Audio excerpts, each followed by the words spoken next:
Կոստանջյան, շնորհակալ եմ, որ եկաք կառավարայս եթերին, այսօր մեր տաղավարից նորից անդրադառնալու ենք լրագրող Լիլիթ Աղեկյանի դեմ իրականացնված խոշտանգումներին, բայց մինչ այդ, եթե կարելի է,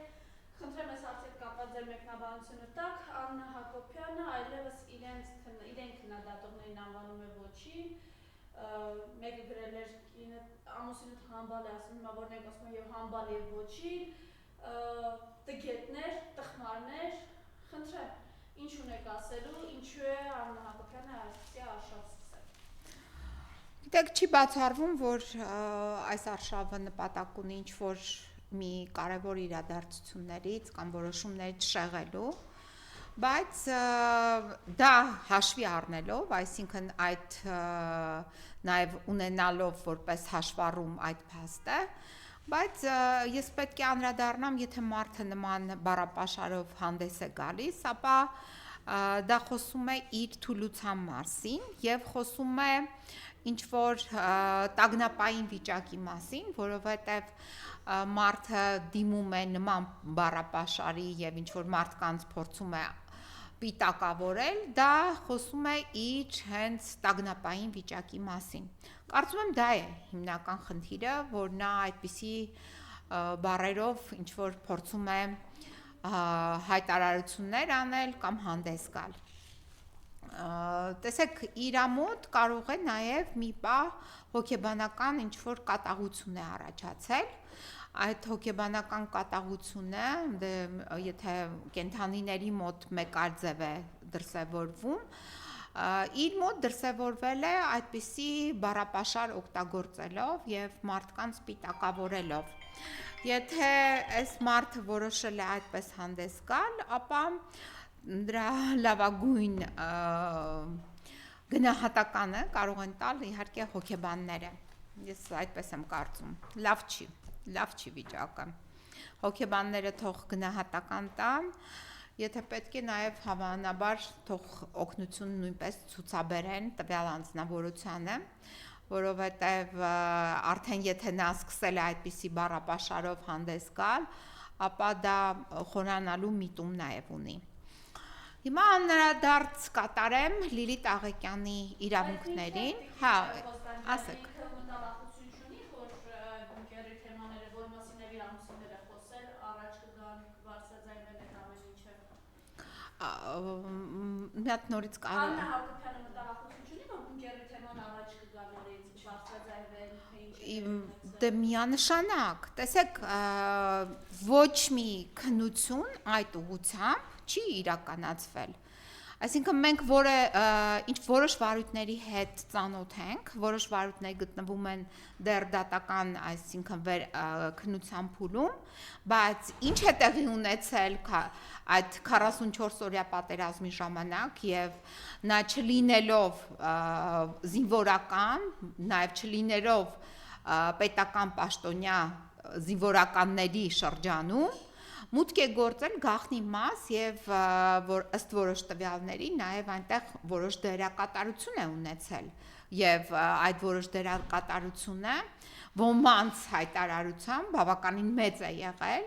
ընդհուպ մինչև որ զորքերի տեղաշարժի վերաբերյալ հրահանգներ տալը,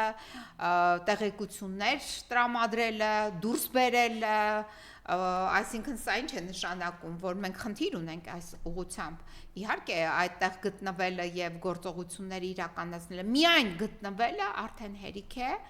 որ խնդիր է առաջացնում եւ միայն այդ գտնվելու փաստը նաեւ հիմք է հանրային քրական հետապնդում նախաձեռնելու իր նկատմամբ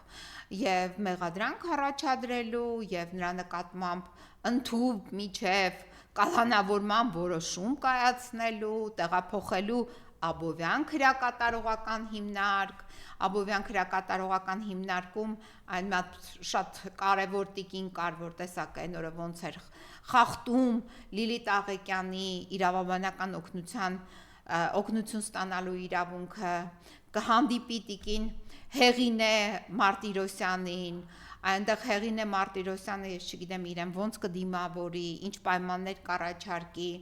ինչպիսի իրավունքներ կսահմանափակի, ինչպիսի իրավունքները կհարգի, դա հարցականի տակ է, բայց այն որ միանշանակ է, որ բունկերում լինելը չլինելով զինվորական եւ պետական համապատասխան պաշտոնյա, արդեն իսկ հիմնավոր կասկած է իրավախախտում կատարելու մեջ, որը հիմք է նրան մեղադրանք առաջադրելու եւ կալանավորելու։ Հիմա ուրեմն Լիլիթ Աղակյանի գործով ես այսօր հրապարակեցի ինձ հասանելի դարձած այն տեսանյութը, որտեղ այդ ոստիկանները, այսինքն մի ոստիկանական խումբ, որի մասին մենք բարձրաձայնում էինք եւ ասում ենք, որ ոստիկանական խումբ է ժամանել Լիլիթ Աղակյանի բնակարան, բռնի ուժով նրան այնտեղից առևանգել են, այլ ոչ թե ձերբակալել են։ Նրան չեն ներկայացրել այդ ձերբակալման որոշման օրինակը, չեն ծանոթացրել այդ որոշման հետ, չեն տրամադրել դրա պատճենը ստորագրությամբ, չեն առաջարկել հագնվել, հագուստը փոխել, չեն առաջարկել, որ իրենք Լիլիթ Աղակյանին որպես ձերբակալված անձի հիմա փոխադրում են դատարան, մինչդեռ այդ ձերբակալման որոշման մեջ այդպես էր գրված, այսինքն ձերբակալման որոշման պահանջը նրան դատարան ներկայացնելն էր, այդ ամենը չեն արել։ Տեսեք, ներքին գործերի նախարարությունը հանդես եկավ օրեր առաջ, որ իբրև թե իմ տարածած տեղեկատվությունը իրականությանը չի համապատասխանում Լիլիթ Աղակյանի նկատմամբ խոշտանգում եւ այլ վատ վերաբերմունք տեղի չի ունեցել։ Հիմա դուք պետք է, ես արդեն իսկ ձեզ դիմել եմ այդ Արփինե Սարգսյանի, գիտեք, դժվար է հիշել այս երիտասարդների անուն ազգանունները, որովհետև նրանք եկել են եւ զբաղեցնում են պաշտոն ոչ թե իրենց աշխատած վաստակի տարիների այդ գործունեության ընթացքով, այլ ուղղակի նշանակվել են եւ մենք իրենց չենք ճանաչում ովքեր են, ինչ են։ Պարզվեց նայեցի, ուսումնասիրեցի նրա կենսագրությունը, իմ երեխայի տարիքի մի աղջիկ է, ով նաև ունի ընդամենը իրավաբանության բակալավրի աստիճան, այսինքն իրավաբանության մագիստրոս է, չէ, բայց ղեկավարում է Հայաստանի Հանրապետության ներքին գործերի նախարարությունը, նախարար է։ Դուք պատկերացրեք, մենք ինչ կարգի փորձառության եւ մասնագիտացվածության հետ գործ ունենք եւ այս տիկնոջ մամուլի քարտուղարին ես այսօր փորձ կատարեցի տեսնել եւ ասել, որ խնդրում եմ հիմա պատասխանեք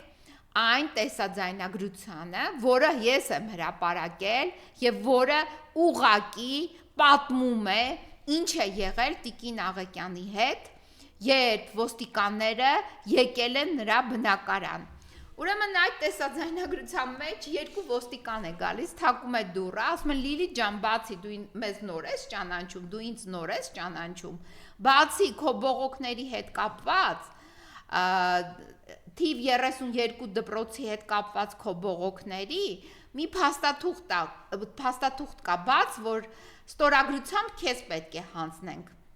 Մոտավորապես այսպիսի հայտարարություն է անում այդ ոստիկանը եւ ասում է դու ինձ առաջի անգամ ես տեսնում, ուզում է ասել, որ ինձ ինչ է չես վստահում, բաց այդ փաստաթուղթը քեզ փոխանցեմ։ Լիլիթը փորձում է բարձաբանումներ ստանալ, բացում է դուռը, բացում է այդ երկու ոստիկանները ներխուժում են, միանգամից ակնհայտ է ձայներից, որ բռնություն են գործադրում եւ հետեւից ներխուժում են եւս 4 ոստիկան եւ այնտեղ ներքևում էլի ոստիկաններ են սպասում եւ Լիլիթ Աղակյանին առանց օրինական պահանջներ ներկայացնելու առևանգում են այդ գիշերային զգեստով, պիժամոյով, ոնց ասեմ, գիշերային զգեստը հայերեն գիշերային զգեստ է, ռուսերեն պիժամո է, այդպես են ասում, եւ հողաթափերով տանում են ուր Միանգամից այդտեղից տանում են եւ ներկայացնում են Կարեն Գևորգյանին, հետաքննության մարմին, որը գտնվում է Շիրակի մարզի Գյումրի քաղաքում, Կումայրի բաժանմունք։ Հիմա, քանի որ մեր տիկին Արփինե Սարգսյանը ունի միայն բակալավրիատի աստիճան կրթությամբ, կրթությունը միայն բակալավրիատի աստիճանով է ավարտվել, միգուցե լավ, չգիտեմ, գիտելիքները ինչպես են փոխանցել իրեն, այնուամենայնիվ նույն բակալավրիատ ավարտած անձը համենայն դեպս պետք է իմանա քրեական դատավարության օրենսդրությունը, որ եթե ձերբակալված անձին պետք է տանեն դատարան եւ այդ ռեժիմով են նրան ձերբակալել, այսինքն համաձայն Հայաստանի Հանրապետության քրեական դատավարության օրենսգրքի 111-րդ հոդվածի, իսկ քննիչը այդ ռեժիմով է ձերբակալության որոշումը կայացրել, ապա այդ ռեժիմով Լիլիթ Աղեկյանին ոստիկանը պետք է ուղեկցեր առաջի հերթին քննիչի մոտ եւ հետո անմիջապես դատարան։ Հիմա Արփինե Սարգսյան ջան, այսպես դիմեմ, որովհետև դու այնքան երիտասարդ ես, որ իմ երեխայի տարիքի ես, չնայած նրան, որ նախարար ես, ներքին գործերի նախարարն ես, բայց այնուամենայնիվ, Արփինե ջան, 111-րդ հոդվածը Հայաստանի Հանրապետության քրեական դատավարության օրենսգրքի չի նախատեսում, որ ձերբակալվածին քո նախարարության ոստիկանը իրավունք ուներ տանել ոստիկան Կարեն Գևորգյանի մոտ, ով պետք է խոշտանգեր Լիլիթ Աղեկյանին, ով պետք է անձնական խուզարկություն եւ զննություն աներ եւ այդ անձնական խուզարկության եւ զննության ներքո մերկացներ նրան եւ տեսախցիկների համար արչեւ այդ գործողությունը տեսաձայնագրեր։ Նախ եւ առաջ ձեր ոստիկանները, ձեր նախարարության ղեկավարությամբ գտնվող ոստիկանները իրավունք չունեին դիպչել Լիլիթ Աղեկյանին, նրա հագուստը հանել, կամ նրան խուզարկել, կամ նրան զննել։ Այսինքն, եւ առաջի հերթին նրան իրավունք չունեին տանեին կումայրի բաժամունք ոստիկանության։ Ինչ են արել, ինչն են խախտել։ Ոստիկանները որ եկել են Լիլիթ Աղեկյանի բնակարան, խաբել են Լիլիթ Աղեկյանին, որպեսզի նա դուռը բացի։ Այսինքն գործել է մի բանդան եկել է Լիլիթ Աղեկյանի բնակարան, բնակարանի դուռը թակել է, հանդես է եկել որպես ոստիկան, որը տրամադրելու է Լիլիթ Աղեկյանին փաստաթուղթ կապված իր կողմից ներկայացված բողոքների հետ, բայց պարզվել է դա կեղծիք է, սուտ է, հետո միանգամից եւս մի քանի ոստիկաններ դուռը բացելուց հետո ներխուժում են եւ բռնությամբ Լիլիթ Աղեկյանին հայտնում են, որ ինքը ձերբակալված է, դեռ քիչ է, ասում են, եթե դու քեզ խելոք պահես, մենք կասենք քեզ ինչի համար ենք ձերբակալում։ Դուք պատկերացնում եք, Արփինե ջան, բաց կարդա Հայաստանի Հանրապետության քրեական դատավարության օրենսգիրքը։ Եթե դու դա չես կարդացել, խնդրում եմ բաց կարդա Հայաստանի Հանրապետության սահմանադրությունը։ Եթե դա էլ չես կարդացել, խնդրում եմ բացել եւ կարդալ ամիջապես եւ քո համար եւ այդ ոստիկանների համար բարձրաձայն մարդու իրավունքների եւ հիմնարար ազատությունների եվրոպական կոնվենցիան։ Չի կարելի խախտել օրենքը։ Ես քեզ հիմա դիմում եմ որպես երեխայի, որովհետեւ այլ կերպ չեմ կարող բացատրել այս գործողությունները։ Իհարկե դու հիմա պաշտոնատար անձ ես, բացի այն, որ դու երեխա ես, դու նաեւ լիազորություններ եւ պարտականություններ ունես, եւ եթե դու խախտում ես քո լիազորությունները եւ պարտականությունները, իսկ տվյալ պարագայում արդեն քեզ հայտնի է իրողությունը ապացույցներով, եթե դու չես դադարեցնելու ես ապացույցները, ապա արդեն իսկ այստեղ փոխվում է ամեն ինչ եւ դա մենք չենք կարող վերագրել քո գիտելիքների բացակայությանը, այլ մենք կարող ենք սա արդեն վերագրել որպես քո կողմից ուղղակի որպես պաշտոնատար անձ դիտավորություն, որը պատվիրել է Լիլիթ Աղեկյանին առևանգել, տանել կումայրի բաժամունք եւ այնտեղ խոշտանգել։ Հիմա դու այս կադրերը պարտավոր ես այս կադրերին տալ պաշտոնական պարզաբանում եք պարտավոր տրամադրել այս կադրերին։ Ինչու են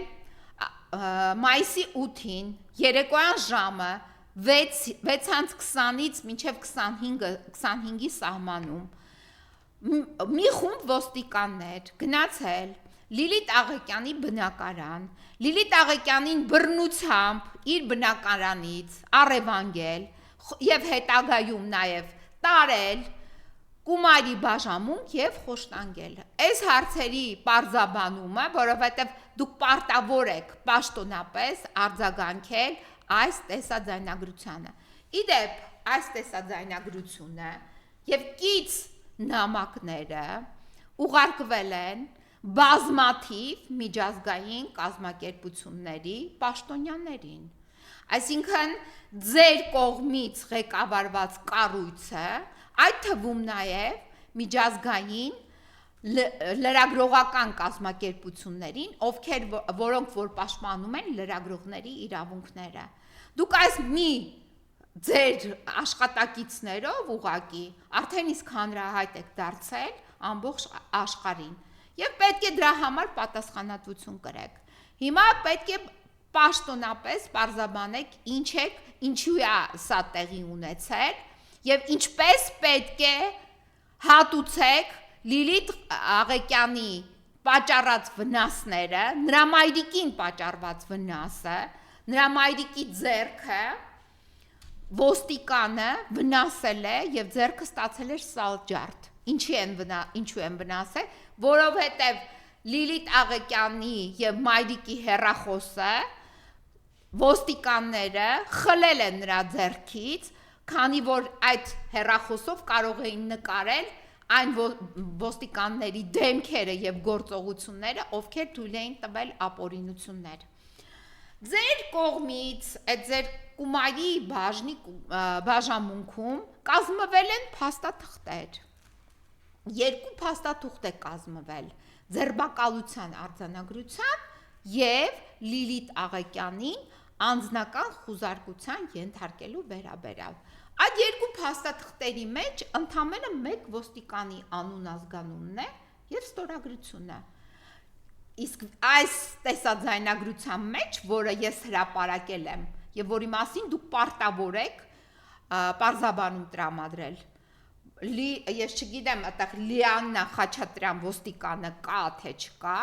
բայց այդտեղ կան բազմաթիվ ոստիկաններ։ Ովքեր են այդ ոստիկանները,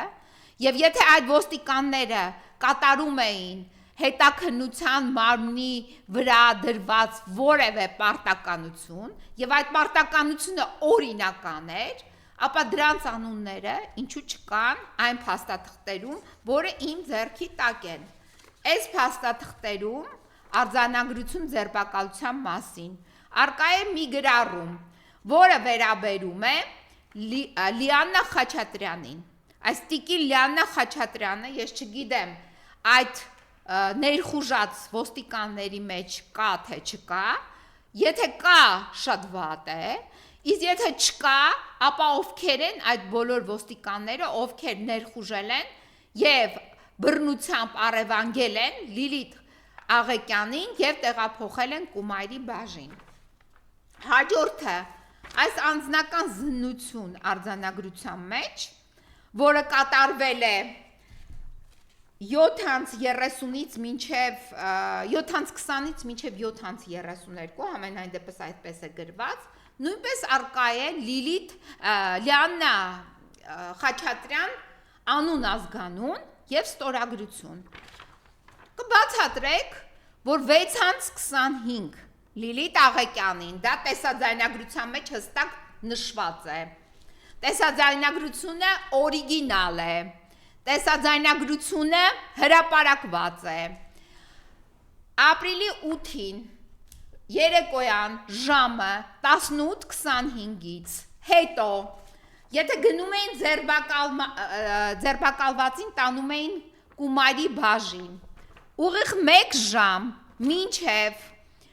անձնական խուզարկություն կատարելը, ինչ է տեղի ունեցել Լիլիթ Աղեկյանի հետ։ Այս արձանագրության մեջ գրված է, որ Լիլիթ Աղեկյանին քննիչի մոտ տարել են ժամը 20:07 Դուք պետք է պարզաբանում տրամադրեք այս հետաքննության մարմինը, որի ղեկավար այդ Կումայրի բաժնի ղեկավարն է Կարեն Գևորգյանը, որը Լիլիթ Աղեկյանին խոշտանգելու հանձնարարություն է տվել, ինչ իրավունքով է ժամը 6:25-ից մինչև 8:07 համենայն դեպս այս փաստաթղթերով եմ ես սա ասում, որը պաշտոնապես կազմվել են ոստիկանների կողմից, իրենց ստորագրությունն է եւ իրենց ձևաթուղթն է։ Ինչու էին պահում Կումայրի բաժնում, ինչու են նրան դիպչել, որի իրավունքը չունեն, բացեք, կարդացեք քրեական դատավարության օրենսգիրքը, սահմանադրությունը եւ կոնվենցիան։ Ինչու են դիպչել Լիլիթ Աղեկյանին։ Ինչու Լիլիթ Աղեկյանին չեն պարզաբանել իր իրավունքները։ Ինչու Լիլիթ Աղեկյանին չի տրամադրվել համապատասխան ժամանակ, որպեսզի նա փոխի իր զգեստը։ Ինչու Լիլիթ Աղեկյանին չեն տրամադրել հիգիենայի պարագաները։ Ինչու։ Հիմա այս հարցերի պատասխանը այդ ձեր Նարեկը, ազգանունը կներեք մոռացա, որովհետև Նարեկն էլ երիտասարդ է, մամուլի քարտուղարն է, այդ մամուլի քարտուղարը ցանկալի է, որ այսպես կենթանի տեսքով, ձայնով մեզ տրամադրի պարզաբանում։ Նա պարտավոր է, եթե նա չի կարողանում այս պահին զբաղված է, ապա դուք դուրս եկեք ուղիղ եթեր եւ պարզաբանում տրամադրեք ինչ է եղել համենայն դեպս այս ժամանակահատվածի համար։ Հիմա գնացինք առաջ, այս ժամանակահատվածի վերաբերյալ ես արդեն իմ խոսքս ասեցի Արփինե Սարգսյանին։ Այսօր ես շնորհակալություն եմ հայտնում Հայաստանի Հանրապետության ազգային ժողովի Հայաստան խմբակցության падգամավորներին, ովքեր Արծվիկ Մինասյանի իմ նաև կազմվածով պատրաստեցին երաշխավորագրերը Լիլիթ Աղեկյանի համար, որպես այլընտրանքային խափանման միջոց, որպեսզի կիրառվի երաշխավորագիր։ Այս երաշխավորագիրը ես փոխանցել եմ եւս մեկ երիտասարդ, բայց ոչ այդքան, հավանաբար նա արդեն 40-ի մոտ է, Տիկին Աննա Վարդապետյանին, ով ասում է, որ բավականին գիտելիքներ ունի եւ այլն։ Տիկին Աննա Վարդապետյան, այդ փաստաթուղթը անձամբ այսօր բերել եմ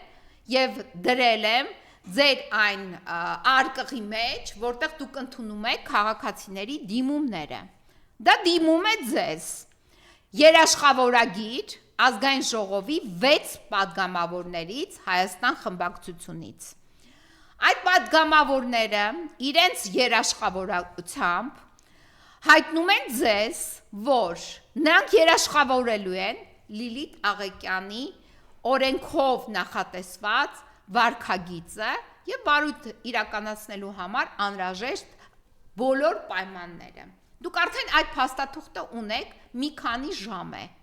Դուք պետք է շտապ արձագանքեք այդ փաստաթղթին եւ այդ փաստաթղթի ներքո արագորեն այնպես անել, որպեսզի ընդունվեն վարույթային ակտեր, որպեսզի Լիլիթ Աղեկյանը անմիջապես ազատ արձակվի Աբովյան քրեակատարողական հիմնարկից։ Այսօր ես նաև ներկայացրել եմ, այսինքն Լիլիթ Աղեկյանն է ներկայացրել, որտեղ ես չէի կարող ներկայացնել,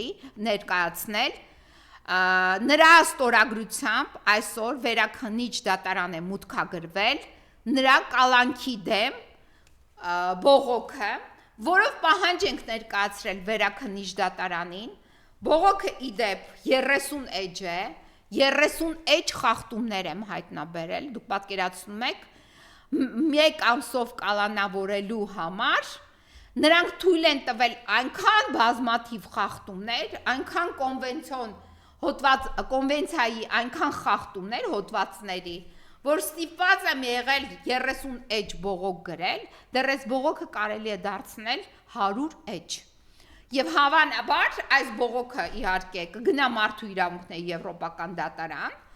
որովհետև չեմ կարծում, որ իրենք իհարկե կշտկեն այս վիճակը, Լիլիթը շուտով ազատ կարձակվի, բայց որպես հատուցում դեռ այս կոմանկոմ դեռ կտանեն, բայց այս բողոքը գնալու է նաև եվրոպական դատարան։ Այսինքն սա ինչ է նշանակում կից իր փաստաթղթերով, բավականին հաստ կից փաստաթղթեր կլինեն, որովհետև Լիլիթ Աղեկյանի հիմնարար իրավունքները այնպես են խախտել, որ ուղղակի,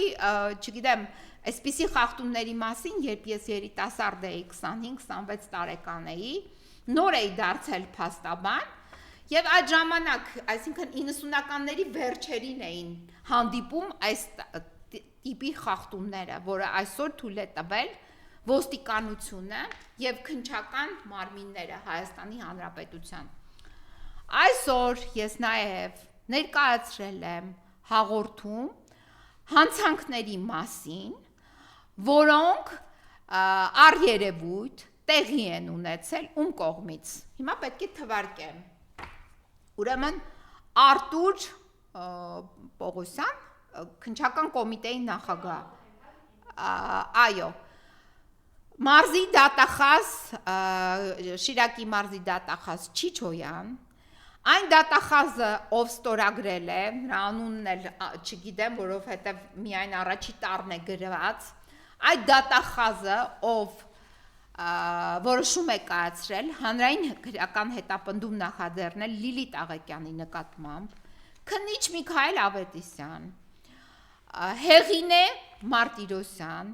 Աբովյան քրեակատարողական հիմնարկի պետ, ով արգելեց Լիլիթին օգտվել իրավաբանական օգնություն ստանալու հնարավորությունից։ Այդ թվում նաև Սրփուի Գալյան, ով ինչ-որ հայտարարություն է տարածել, այսինքն, չգիտեմ, իր անունը գրված չէր, բայց համենայն դեպս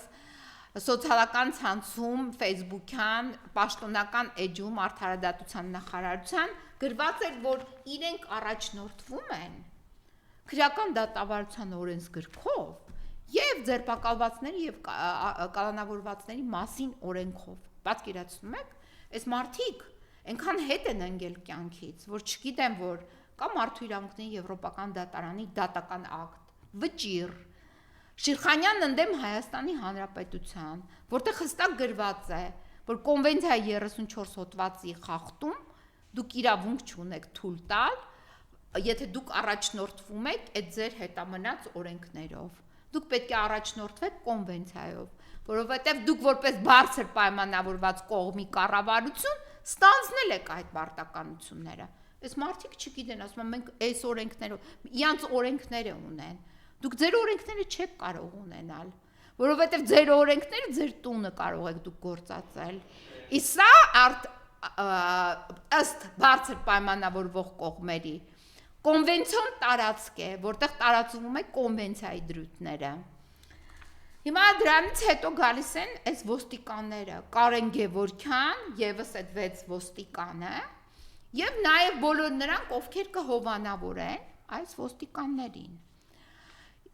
Այդ թվում նաեւ Հովանես Սաֆարյան դատավորը,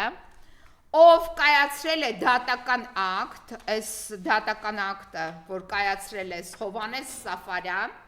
Գյումրիում ինչ-որ մի դատավոր, ով ամբողջ գիշեր իմանալով, որ Լիլիթ Աղեկյանին ենթարկում են կտակների, այս որոշման մեջ մի նախադասությամբ այդ մասին չի խոսել, այս որոշման մեջ, այս որոշումը, որը դու որպես դատավոր ընդունել ես, որպես ակնհայտ անարդարացի դատական ակտ, այս որոշման դեմ ես ներկայացրել եմ առերևույթ հանցանքի մասին հաղորդում։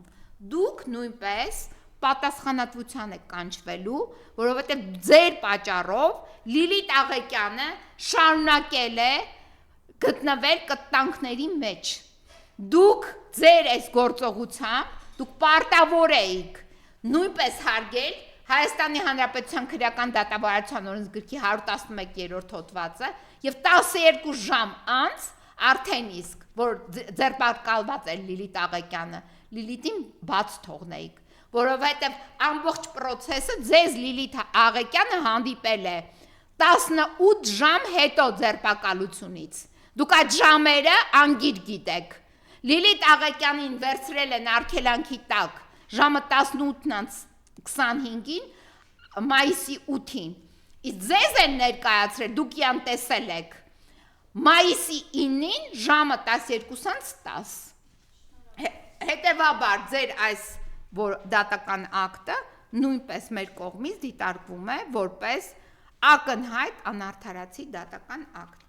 Այսքանը այսօրվա համար մենք պայքարը շարունակում ենք, Լիլիթ Աղեկյանը շուտով կլինի ազատության մեջ և բոլոր այն վայրահաչողներին, հատկապես այն կեղծիք տարածողներին, հատկապես այն կեղծիք տարածող գյումրեցիներին, ովքեր հայտնվել են Հայաստանի Հանրապետության բարձրագույն իշխանությունում, այդ կեղծիք տարածող հատկապես կանանց, որ կեղծիք էին տարածում Լիլիթ Աղեկյանի վերաբերյալ, այդ կանանց Լիլիթ Աղեկյանը շուտով տեղին կպատասխանի գիտեք ինչով, կոռուպցիոն, նրանց կողմից կոռուպցիոն գործարքներ կատարելու բացահայտմամբ։